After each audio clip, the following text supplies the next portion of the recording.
같이 읽겠습니다. 너희는 말씀을 행하는 자가 되고 듣기만 하여 자신을 속이는 자가 되지 말라.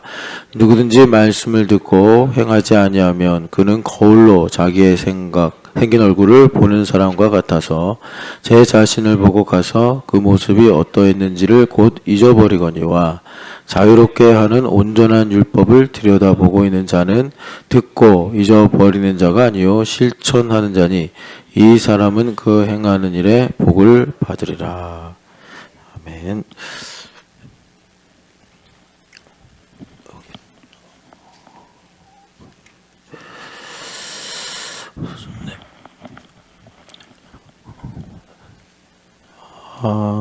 우리가 주일에 믿음의 율법 말씀을 들었는데 로마서 3장 27절 보면은 믿음의 법이라고 번역이 되어 있는데 그 앞뒤의 맥락을 살펴서 우리가 좀 더 정확하게 보면 율법으로 보는 게 맞다. 왜냐하면은 이제 바울 사도가 이방인들에게 복음을 전하는데 오직 믿음으로 말미암아 구원을 받으리라.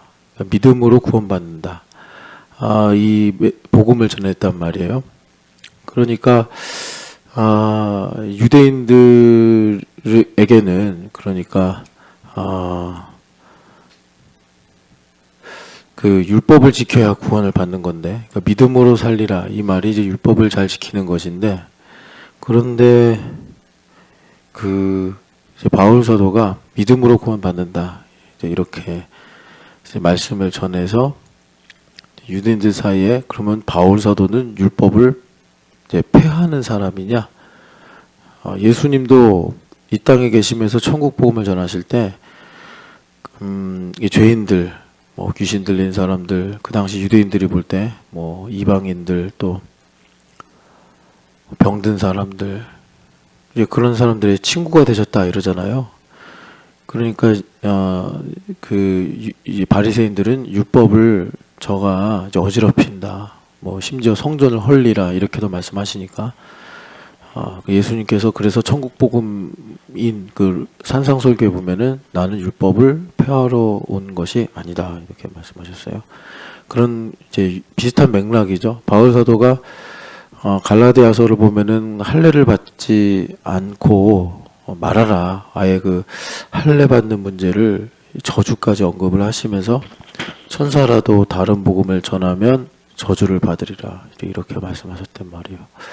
그러니까 이제 이런 부분에 대해서 로마에 있는 그리스도인들에게 내가 전하는 그 복음, 그러니까 믿음으로 구원받는다라는 복음은 율법을 폐하는 게 아니다. 얼토당토하지 않는 사람들이 바울 사도를 왜곡해서 그는 그러니까 율법을 어지럽히는 사람이다 그러는데 로마서 3장 31절 보면은 오히려 율법을 굳게 세우고 있다 내가. 바울 사도가 내가 진정한 할례당이다 이제 이렇게도 말씀을 하시죠.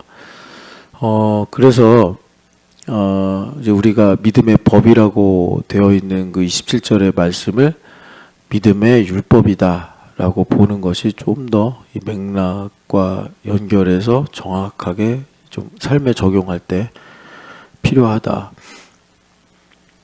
그러니까 우리가 구원받고 교회 다닌다고 해서 그러니까 은혜로 구원받는다고 해서 율법을 무시하고 율법을 어기고 살아도 되는 것이 아니다.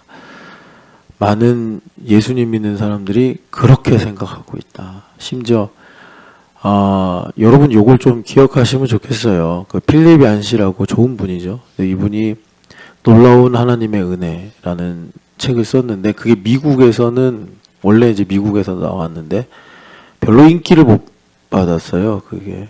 그런데 어떤 사람이 이제 읽었겠죠. 그리고 야 이거 딱 맞네 한국이랑. 그래서 아마 번역을 한 것 같아요. 그 전까지 필립 얀시가 이렇게 뭐라 그럴까 알려진 사람이 아니었는데 그리고서 한국에서 베스트셀러가 돼서 필립 얀시가 깜짝 놀랐어요.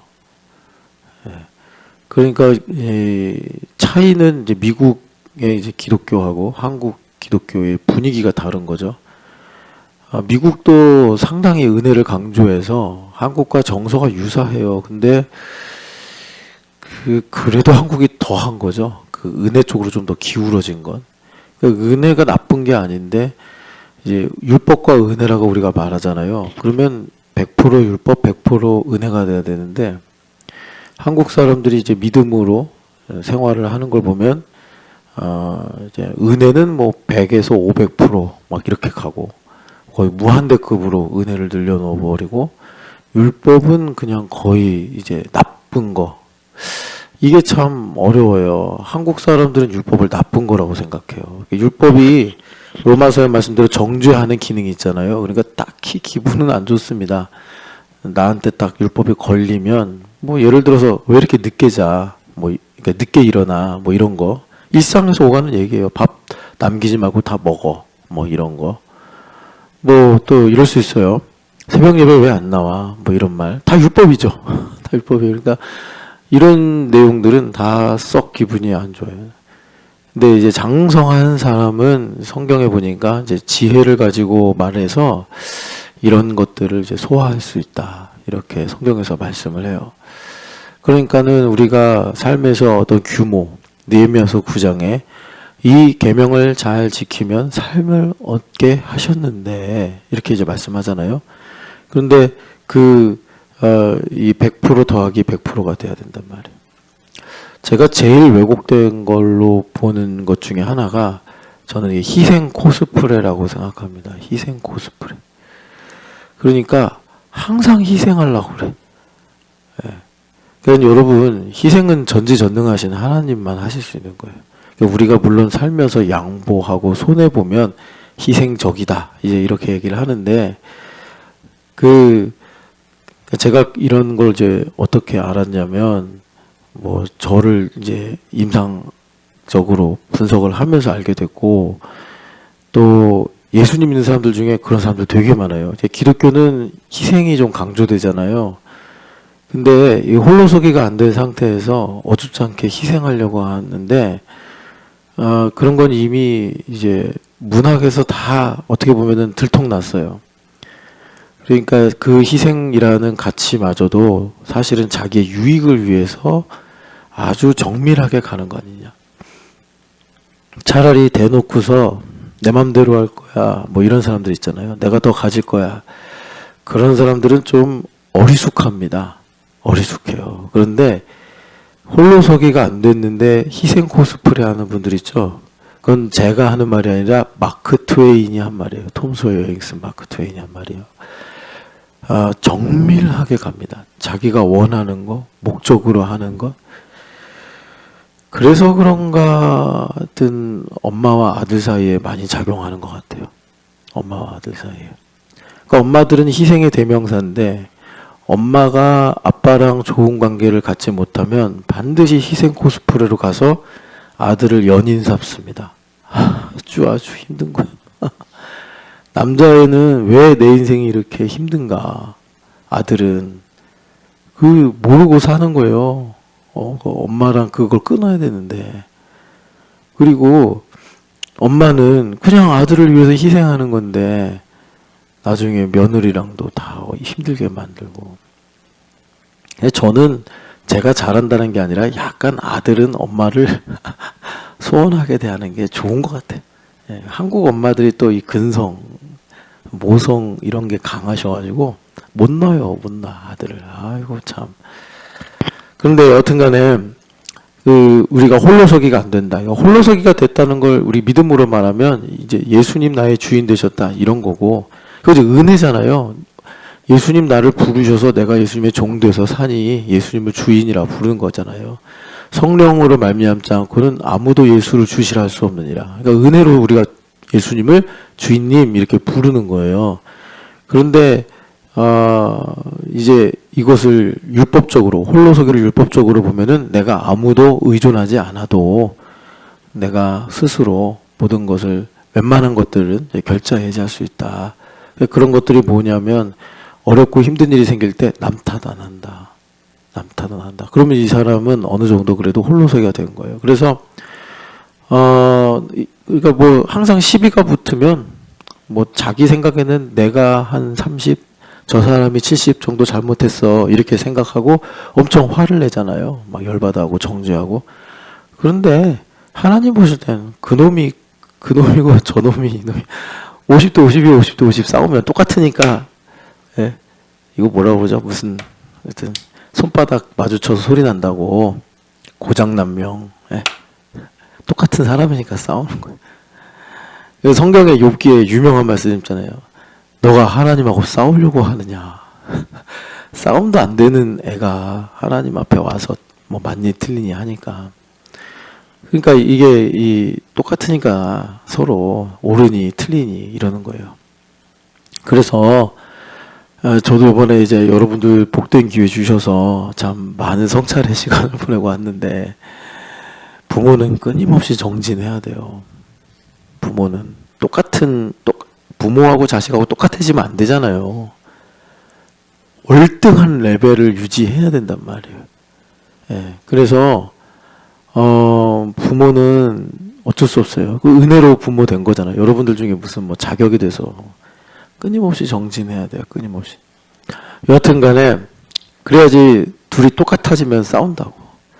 요즘에 그 가끔씩 금쪽이 이런 것들 뭐 이렇게 몇 분짜리 해가지고 나오던데, 막 아빠가 막 이씨 막 이러고 뭐 또 애들은 쳐봐 막 이러고 똑같은 거예요. 똑같은 거. 내가 뭐 그 가정의 아픔을 제가 간과하는 건 아닌데, 여러분 어쨌든 간에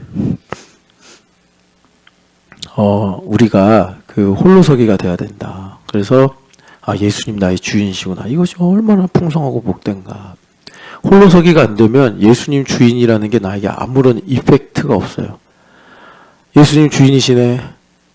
주여 평안도 없고 기쁨도 없고, 주여 불러도 뭔가 뭐 삶에 이렇게 적용되는, 뭐 주인님이라고 불렀으니까 주인님 말씀하실 거 아니에요. 근데 뭐 주인님의 말씀만 하시면 맨날 그냥 억울하고 속상하고 뭐 하기 싫은 일만 생각나고, 그게 홀로서기가 안 돼서 그래요. 우리가 홀로서기가 되면 그 귀뚫린 종의 스토리처럼 내가 종으로 사는 것이 다른 데서 돈을 잘 벌고 다른 데서 잘 먹고 잘 사는 이런 것들보다 훨씬 더 내게 가치가 있고 의미가 있습니다. 이 사람 뭔가 통달한 거죠. 주인의 이름, 주인의 삶을 보고서 저것이야말로 진짜 행복하고 아름다운 삶이구나. 이렇게 해서 자기가 스스로 종이 되겠다는 거 아닙니까? 그래서 우리가 믿음의 율법을 말하기 위해서는 먼저 홀로서기가 돼야 되는데, 참 이게 알면 알수록 참 욥기 말씀에 바다의 물의 그 근원이 어딘지 아느냐. 너희가 이 삼성이라고 이렇게 별의 뭐 묘성 뭐 해가지고 삼성이라고 하지 않습니까? 그런 이제 별자리들이 만들어질 때 어떤 원리로 만들어졌는지 아느냐. 알 수가 없는 거예요. 이런 거는. 율법도 그래요. 그래서 제가 뭐 때문에 그러냐면, 그러니까 왜 이렇게 홀로서기가 안 될까? 요즘 시대에 계속 갈등, 분열, 뭐 자기 연민 이런 데 빠져가지고 사람들이 너무, 그러니까 뭐 여러모로 참 저도 그렇고요. 약해졌어요. 너무 약해졌어요. 무슨 말 하는 거냐면, 왜 이렇게 약해졌을까? 사람이 왜 이렇게 예민해지고, 뭐라 그럴까? 왜 이렇게 지식은 많아졌고 소유도 많아졌는데 왜 이렇게 유약해졌을까? 인간이. 이런 생각을 하면서 왜 그럴까 했는데, 그 중에 하나가 삶의 양식이 바뀐 거예요. 참 희한해요. 옛날에는 연애 결혼 안 했잖아요. 불과 100년 전만 해도 다 그냥 부모님이 알아서 저 강 건너 누구네 집 해가지고 이게 약혼이나 이런 거 맺으면 그냥 얼굴도 모르고, 옛날에 여러분 전통 결혼식 보면 얼굴 가리고 부채로 가리고 그러면서 막 이렇게 두근두근 하면서 이제 결혼하잖아요. 누군지도 모르고. 근데 요즘 생각하면 이게 진짜 기절할 일이죠. 어떻게 그렇게 결혼할 수 있냐. 뭐 나의 선택, 나의 뭐 기준 이런 건 없는 거냐 했는데, 그런 어떤 이 삶의 양식이, 그런 제도가 한 개인의 선택이나 또 생각에 대해서는 참 많은 제약을 가했을지 모르겠는데 내구성은 상당히 강하게 한 것 같아요. 제가 뭐 이게 다 설명은 못 하겠는데 사람이 자기가 원하는 대로 자기 주도적으로 자신의 권리를 주장하면서 살면 살수록 사람은 점점 약해지는 것 같아요. 제가 그래서 이 이치를 이해하고 설명할 수가 없어요. 오히려 자신의 권리가 제한되고 자신의 주장이 억압된다? 되게 안 좋은 말들이잖아요, 요즘 세상에. 그런 어떤 이 분위기 속에서 살아온 사람은 상당히 강해요. 심지어 모르겠어요. 뭐 되게 이렇게까지 얘기하면 안 좋아하실 분들이 있는지 모르겠는데 훨씬 더 창의적이에요. 70년대, 80년대 독재 시대 때 대중가요를 보면요, 놀래요. 어떻게 이런 가사와 이런 멜로디를 가지고 전 세계에 없는 음악을 진짜 요즘에 케이팝 거리는데 그거는 그때의 그런 정신을 양분 삼아서 오늘날 드러나는 것 같아요. 근데 70년대, 80년대 우리나라 이 대중가요는 대단한 수준이에요. 제가 어른이 돼서 이렇게 보니까 촌스럽지 않아요. 예. 그런데 요즘에 다 그렇지 않잖아요. 그러니 힘이 다 어디로 갔나. 근데 이렇게 보면 뭔가 자유가 제한되고 억압이 되는 상황에서 갈망하고 꿈꾸고 몸부림치면서 그런 창의력이 나왔구나. 지금은 오히려 더 달라고 하고 더 세게 말할 수 있는데 그런 갈망이나 그런 것이 없잖아요. 여하튼 참 이게 알 수가 없습니다. 요즘 우리들이 기본값을 잘 알아야 되는데 약해졌어요. 많이 약해져가지고 훨씬 더 많은 공급을 받는데도 감사도 없고 깊이도 없고 이런 척박한 이런 상황을 살고 있다. 그래서 다시 한번 강조드리는데 홀로서기가 상당히 중요해졌다. 홀로서기가. 그래서 너 없으면 안 돼. 이런 말이죠. 그리스도인들은 지워야 돼요. 너 없어도 살아. 그래야지 잘 살아요. 그냥 액면으로 보면 너 없으면 안 돼. 너 없으면 못 살아. 뭐 나 이거 없어서 못 해. 아니요. 그래서 힘든 거예요, 인생이. 너 없어도 나는 충분히 살 수 있어. 이래야지 나눠주기도 하고 또 타인의 의지가 되어주기도 하지. 난 이거 없으면 못 살아. 뭐 이것만은 절대 안 돼. 그건 이제 사춘기 때 그럴 때 이제 우리가 하는 말들이지. 여튼 그래서 믿음의 율법으로 가려면 이 홀로서기가 반드시 필요하다. 홀로서기 다양하게 말할 수 있어요. 여러분 부모님을 공경하라 성경에 있잖아요. 부모님을 왜 공경해야 돼요? 왜? 이런 거 좀 여러분 아파하시면서 질문하신 적 있으시죠? 왜 공경해야 되지 부모님을? 이유는 이거예요. 날 낳아주셔서. 그리고 좀 더 보태면 마른 자리 진 자리 갈아 뉘어 주셔서. 그건 해주셨잖아요. 뭐 흙수저니 금수저니 해도 마른 자리 진 자리 갈아 뉘지 않아 주셨으면 우리가 어떻게 살아요? 그렇지 않아요? 근데 그거는 내가 볼 때 한 1% 부모님의 은혜하면 1%고 99%는 낳아주셔서. 그러니까 사람들이 자신의 존재에 대해서 감사를 못해요. 가진 것에 대해 감사하려고 하고 내가 있는 것에 대해서는 감사를 못해요. 그러니까 너무 불행한 거예요. 인생이. 삶이. 오늘이 너무 불행한 거예요. 내가 존재하는 걸 감사해야지 내게 주신 것들에 대해서 내가 의미나 가치를 알 수 있고 더 나아가서 안 주신 것이 더 감사한 일이구나. 아직까지 안 주셔서 힘들어요. 막 이런 사람들이 있는데 하나님은 전지전능하신 분이에요. 안 주는 게 힘드신 분이에요. 그분은 본성이 사랑이라서 주고 싶은 분이에요. 우리 김용호 집사님 오늘 나왔는데 용호 집사님 이제 사업에 대한 비전이 있단 말이에요. 사업이 잘 되게 하시는 게 하나님은 쉬운 분이지. 그러니까 지금 뭐 사업을 하지 않지만 하나님께서 만약에 용호 집사님한테 안 주신 게 있다. 뭐 줬다가 사라진 게 있다. 그러면 그게 하나님한테는 힘든 거예요. 하나님은 전지전능하신 분이라니까. 아직까지도 욥기 초입에도 못 들어가가지고 욥기에 거두신 것도 하나님, 주신 것도 하나님. 아직도 거길 못 가서 왜 안 주냐고, 왜 나만 안 주냐고. 아, 도대체 여러분, 교회밥을 지금 우리가 이제 10년 먹었는데 아직까지도 왜 안 주냐고 나는 그렇게 말할 거예요? 왜 안 주시겠어요? 네가 주면 사고 치니까 안 주는 거예요. 주니까. 그러니까 이제 우리가 흔히 그런 걸 이제 기도의 분량을 채운다 그러잖아요. 기도의 분량을 채운다. 여러분 건강 여기 이제 새벽에 나오신 분들은 대부분 그래도 건강하신 거잖아요. 건강 안 주셨으면은 어떻게 나와, 그죠? 그러니까 이 주신 것도 모르고 살면서 뭐 더 달라고 하냐고. 이 주신 거. 여러분 건강 제가 진짜 점점점 이제 나이가 뭐 이게 유섬이 어머니도 계셔서 죄송한데 이렇게 나이가 들면서 깨닫는 게 인간은 정말 이 정신적 존재이면서 육체적 존재인데 저는 점점 육체가 중요하구나. 아무리 정신이 뭐 갈고 닦아서 뭐 수양을 하고 빛나고 해도 조금만 어디 아프면 다 인간은 무력해지더라고요. 그러니까 참 이 몸 틀이라는 게 참 이게 힘들구나. 그러니까 이런 거 생각하면서 예수님 얼마나 힘드셨을까. 예수님은 노화가 없으신 분이잖아요. 영원하신 하나님이신데 아니 이분이 그죠? 이 우리는 모르지만 오늘도 세포가 뭐 만 개라고 해야 되나? 또 엄청나게 죽고 또 수만 개가 살아나고 그런다잖아요. 그죠? 예수님은 얼마나 힘드셨을까.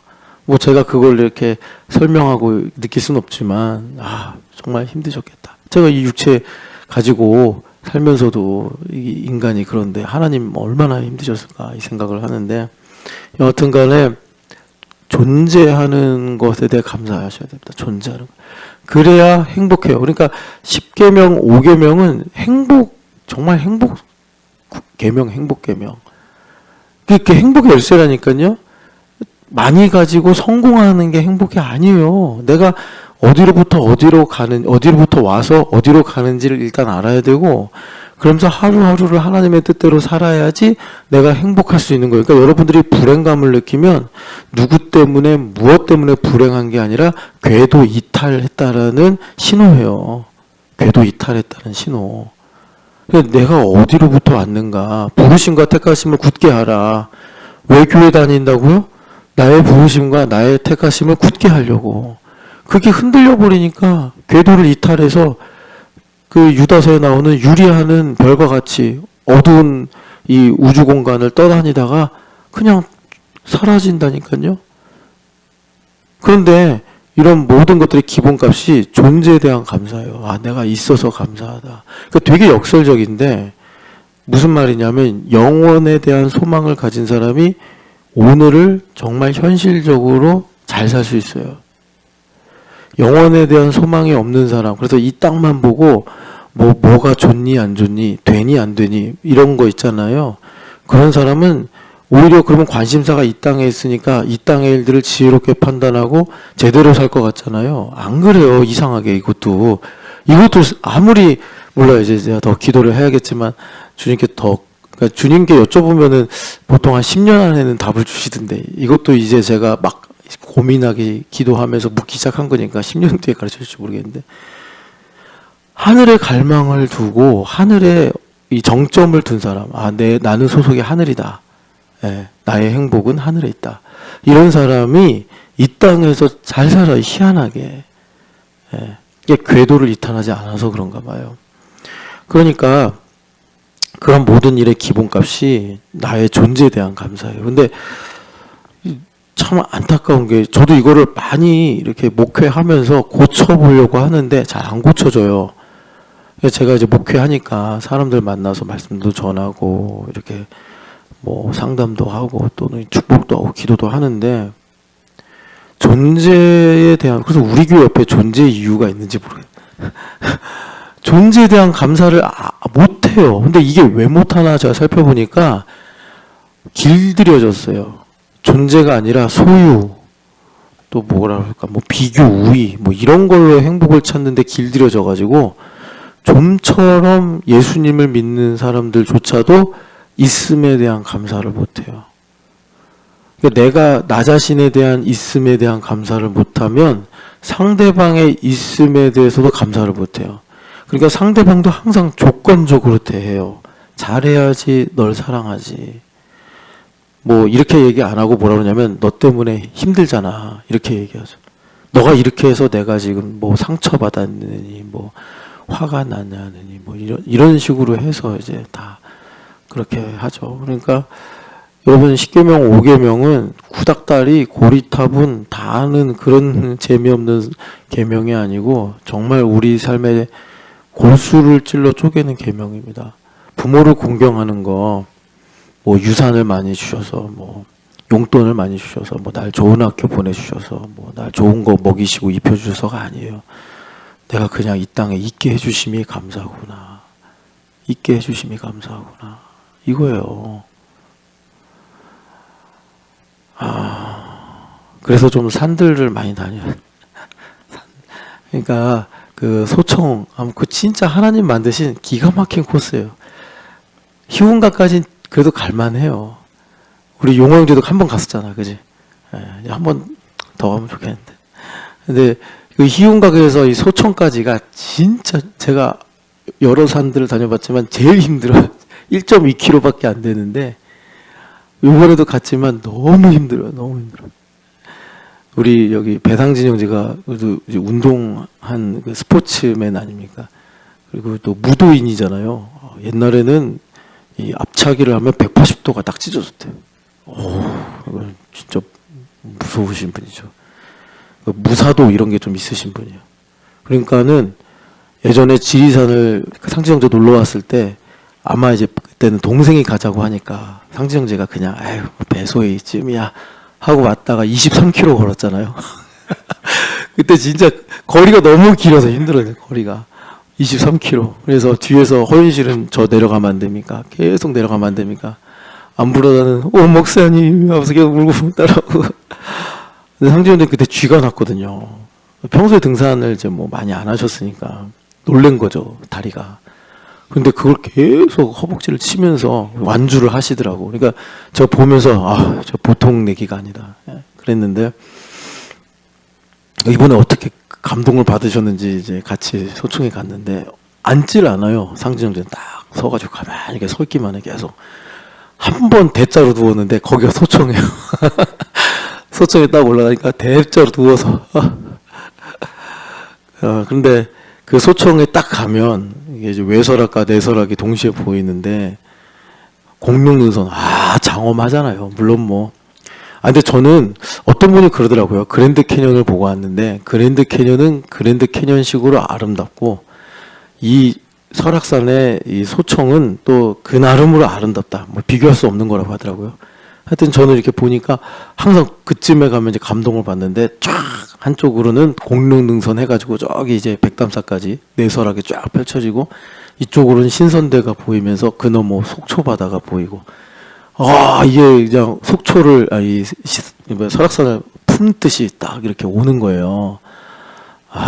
근데 여러분 이런 게 왜 중요하냐면 자연을 통한 영감이 있잖아요. 이 영감을 내가 느껴야지 말하자면 생명을 주신 하나님의 은혜를 우리가 알 수 있어요.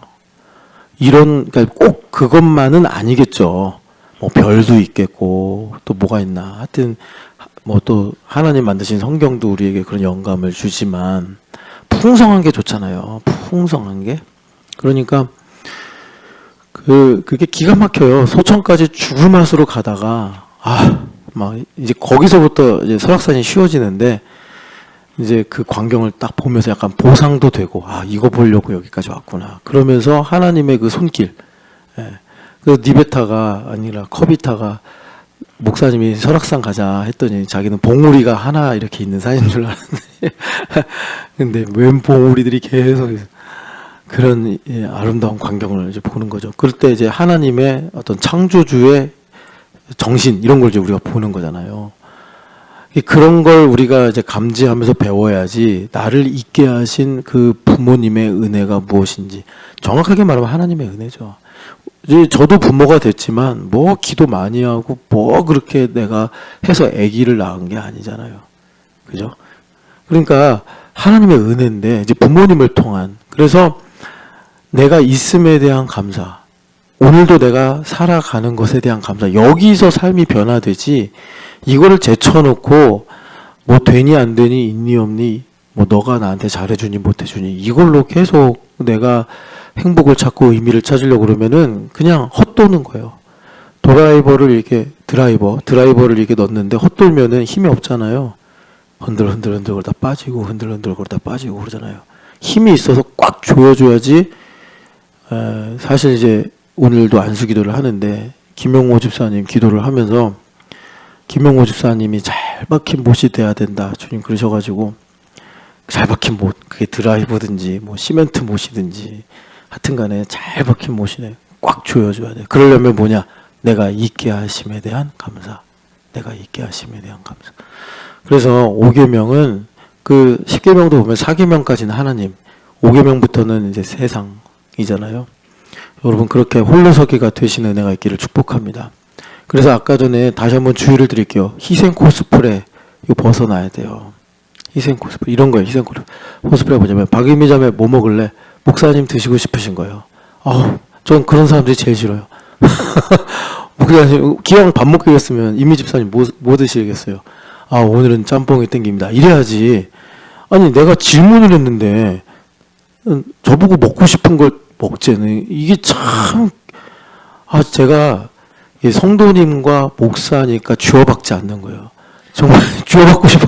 얘기 내가 먼저 질문을 했는데 왜 그러냐면 제가 뭐 이렇게 말하는 게 짜증나서가 아니라 희생 코스프레 자기가 좋아하는 걸 왜 얘기를 못하냐고 자기가 옳다고 하는 바를 왜 말을 안 하냐고 얘기를 해야지.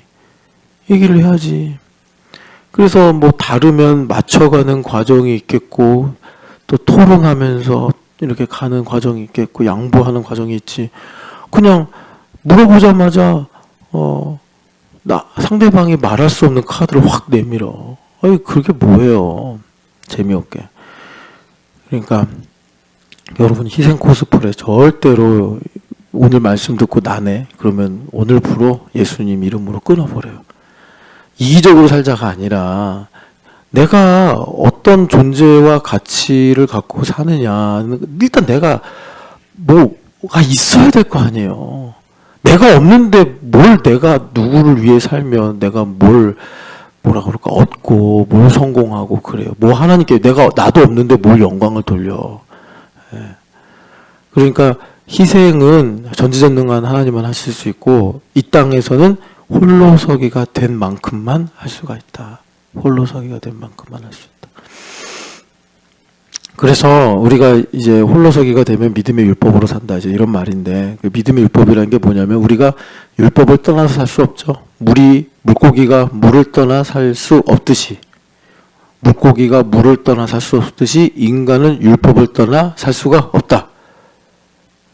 잠을 자야 다음날 일을 할 수 있고 밥을 먹어야 건강이 유지가 되고 그런 거예요. 율법이 있어야 된다고. 그런데 다시 한번 말씀드립니다. 예수님 믿는 사람들 중에 율법 없이 살 것처럼 말하는 사람 이런 거 없애야 된다고. 이런 거 고쳐야 된단 말이에요. 없앤다기보다 고쳐야 돼. 율법 없이. 여기 유선미 어머님 계신데 유선미 어머님은 할머니이자 어머니시죠.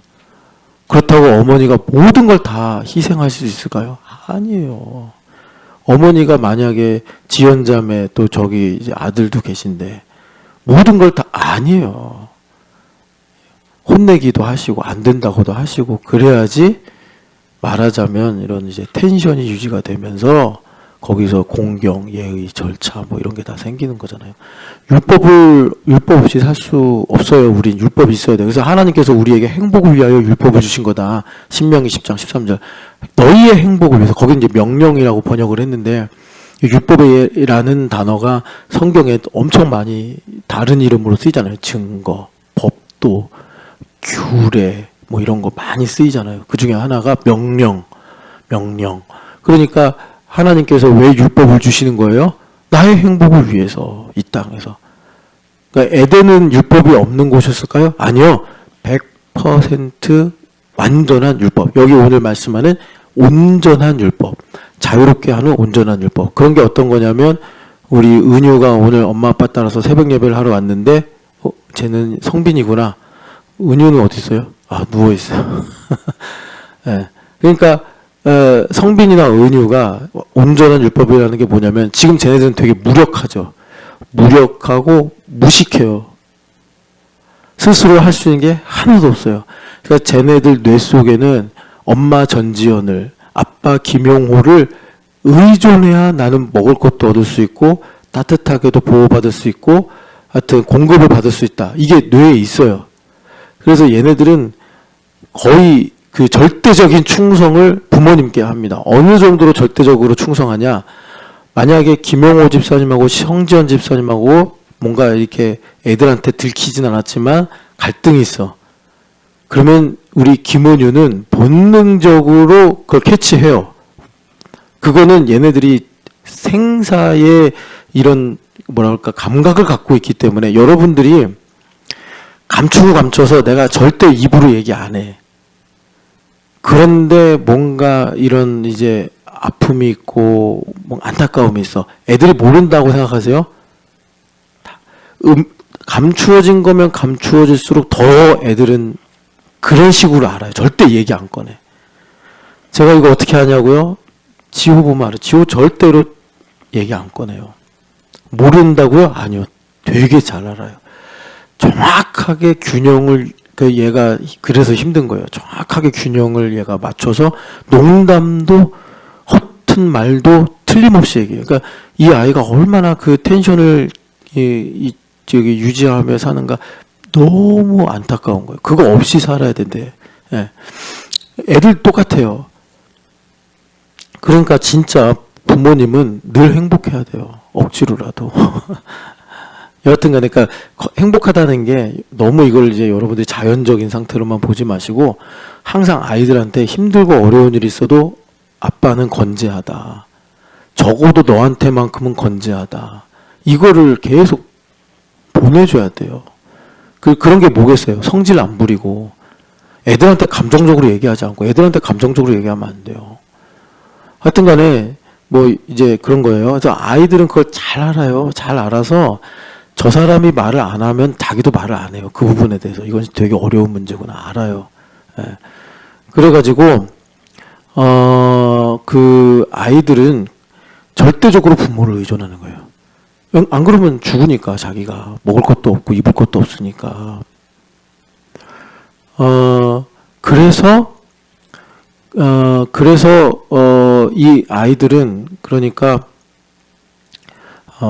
우리가 이제 사실 그래야 되는데 우리는 이제 무식하지도 않고 하나님 앞에 참 무력하지만 또 나름은 자기가 힘이 있다고 항상 생각하잖아요. 그러니까 무시를 당하면 화가 나고 속상한 거고.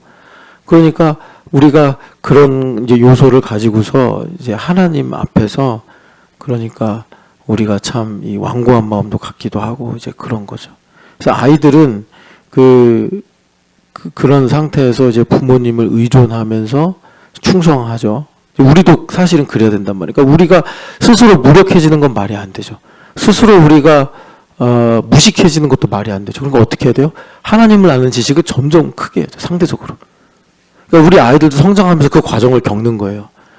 아이들이 점점 지식이 많아지죠. 그래서 중2병 걸리는 게 뭐겠어요? 지가 다 컸다고 생각하는 거죠. 자기가 이제 부모 의존을 하지 않아도 자기가 알아서 다 잘할 수 있다. 이제 이런 착각에 빠지는 게 중2병이잖아요.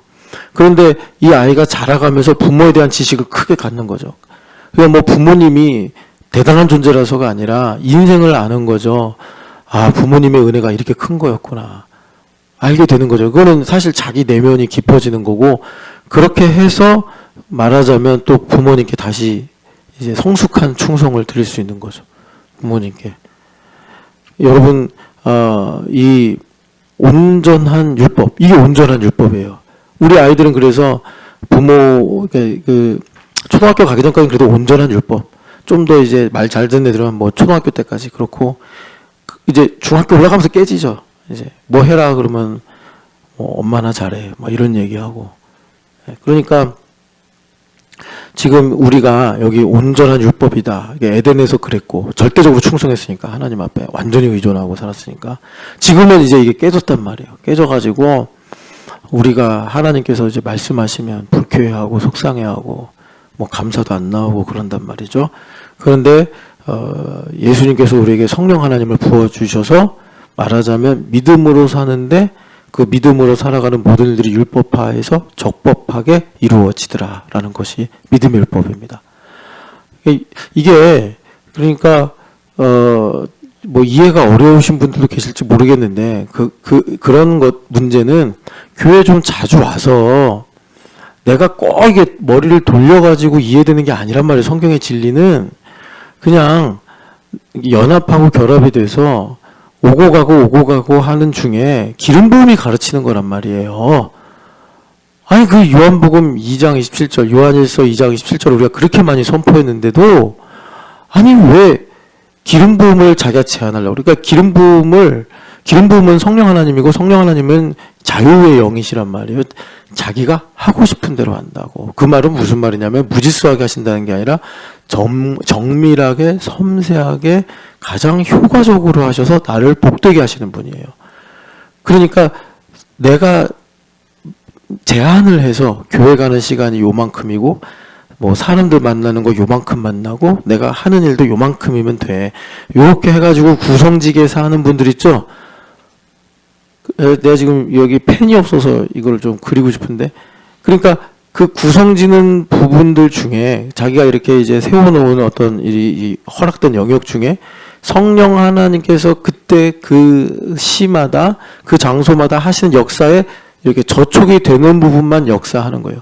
어쩔 때는 성령 하나님께서 이 부분으로 성령 하나님 마음대로 가장 효율적으로 천국을 우리에게 주시는데, 이걸 내가 핸들링 하겠다고 해서 요만큼 조만큼 이만큼 해가지고 이렇게 딱 도시락 정갈하게 싸듯이 안 된단 말이에요.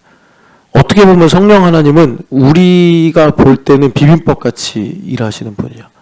그냥 고추장, 참기름, 나물 듬뿍, 계란 후라이.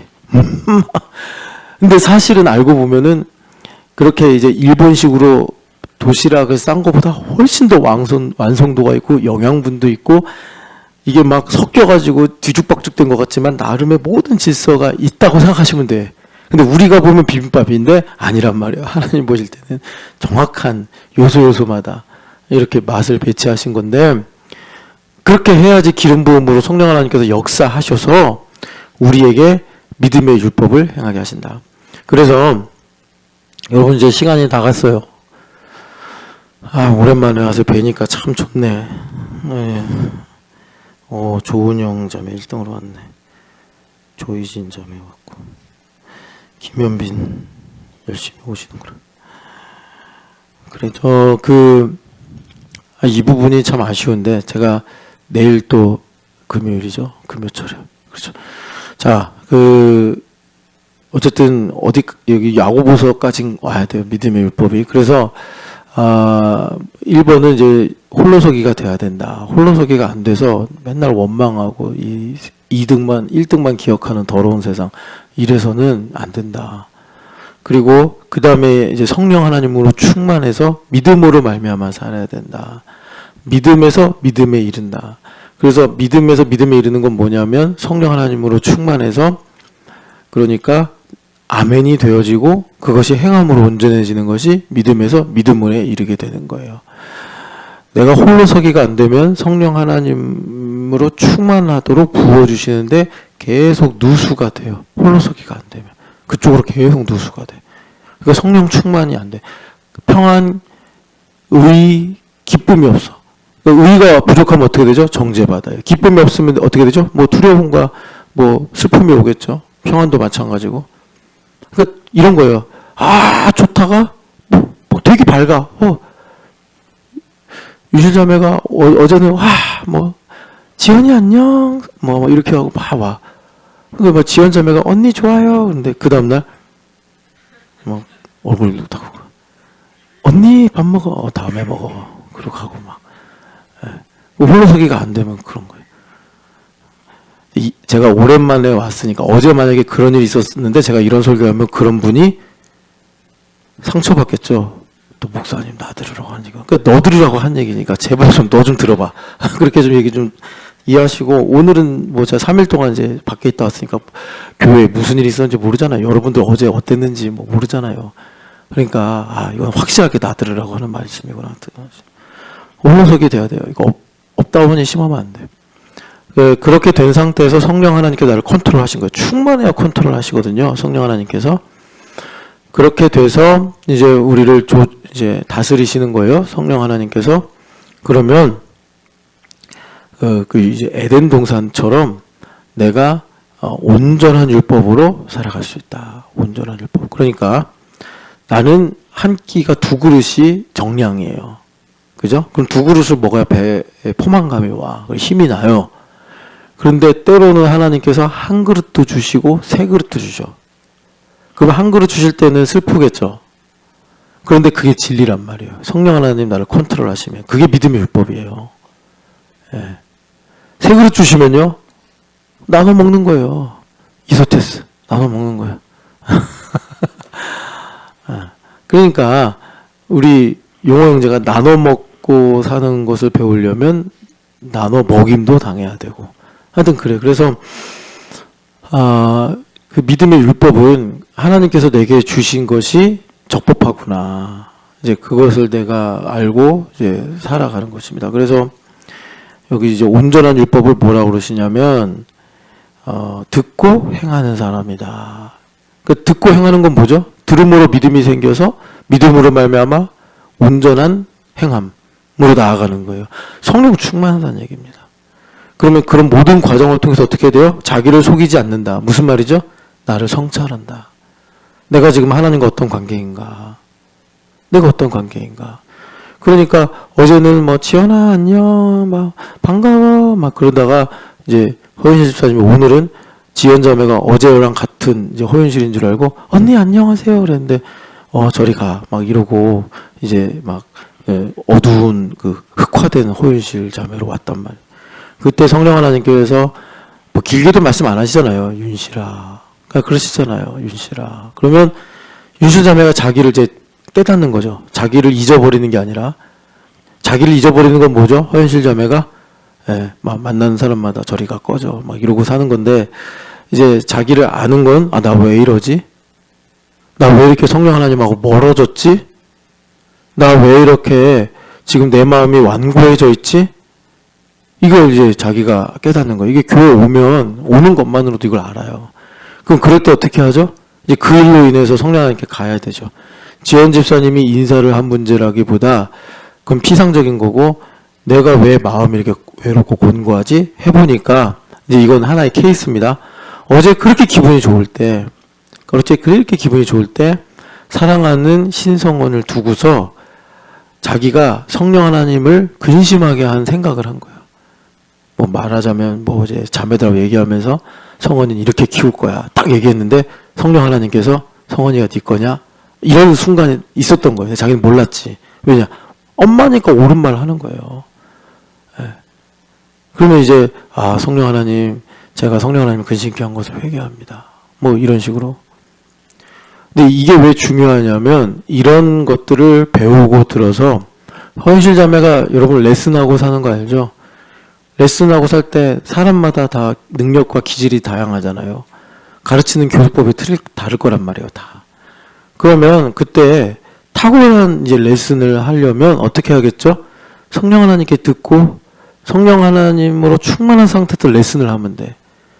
저 영혼이 정말 잘된과 같이 범사에 잘되고 강건하기를 원하노라. 요한 2서인가 3서인가요? 3서죠. 3서의 축복이 계속 흘러나가는 거예요. 레슨 할 때마다. 야, 이건 이렇게 잡는 거지? 뭐 이런 식으로. 근데 할 때마다 승질 부리면서 막 하면 안 되겠죠. 그렇게 할 때 그게 말하자면 이제 믿음의 율법이 돼서 이제 레슨하는 일들이 참 뭐랄까 향기로운 그런 공간이 돼서 뭐 돈도 잘 벌겠죠. 돈도 잘 벌고 어쨌든 본인도 행복해지고 레슨 이제 음악 공부하는 사람이니까.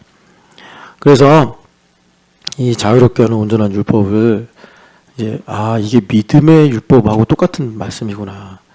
바울 사도도 율법으로는 흠이 없는 분이니까 도통하신 분이고, 야고보 선생님이야 뭐 두말하면 잔소리고. 근데 이분도 자유롭게 하는 온전한 율법을 너희가 들여다보고 있어야 한다 말씀하십니다. 오늘은 여기까지 하는데 여러분 그렇게 믿음의 율법으로 온전하게 사시기를 축복합니다.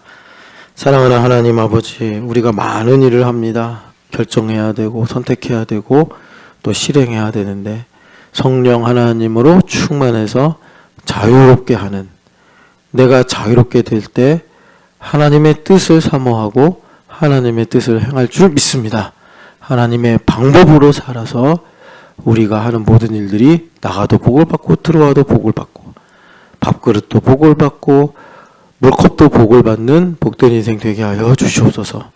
부활하신 예수님의 이름으로 기도합니다. 아멘.